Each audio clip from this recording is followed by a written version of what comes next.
Tu veux que je cherche une pelle? Vas-y, Si tu veux divorcer ou si tu veux être malheureuse dans ton mariage, continue à écouter les thérapeutes bon marché et part de cette vidéo. Les gars, la communication, c'est pas du tout le plus important dans un mariage. Tu peux même avoir une communication qui est éclatée au sol et ne pas savoir parler, ne pas savoir communiquer et tu peux être très heureux dans ton mariage.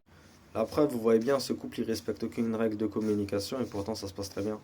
Et d'ailleurs, personne n'a envie de suivre 10 000 règles de communication quand il est à la maison posé avec sa femme ou quand tu es à la maison posé avec ton mari. T'as pas envie de commencer à tourner les choses dans ta tête 30 000 fois et réfléchir à 40 fois si tu as respecté toutes les règles de la communication bienveillante.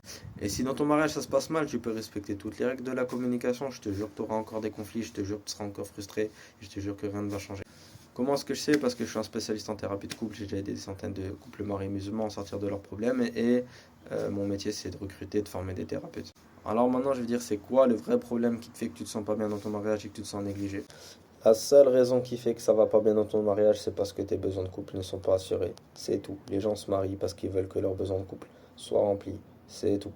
Et leurs besoins de couple, quand ils sont pas remplis, ils sont frustrés, ils sont pas bien dans leur mariage. Quand ça arrive trop souvent, il n'y a plus de confiance. Et à ce moment-là, on est nerveux. C'est tout. Les gens, ils aimeraient bien que ce soit plus compliqué, que ce soit des questions de technique, de croyances, etc.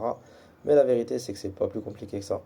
Lorsque tes besoins sont remplis systématiquement et que tu as enfin confiance dans le fait que ton partenaire va remplir tes besoins, ça te donne ce qu'on appelle une relation sécure. Et c'est ça que tout le monde veut. Et la bonne nouvelle, c'est que si ta relation va pas bien concrètement, ben, il y a des experts comme moi ou comme les thérapeutes de notre cabinet qui sont entraînés pour justement vous aider à remplir vos besoins de couple et avoir une relation dans laquelle vos besoins de couple sont tout le temps remplis et dans laquelle vous avez de nouveau confiance, même si vous avez été trahi, blessé par le passé. Écris en commentaire ce que tu penses de ce que je viens de dire.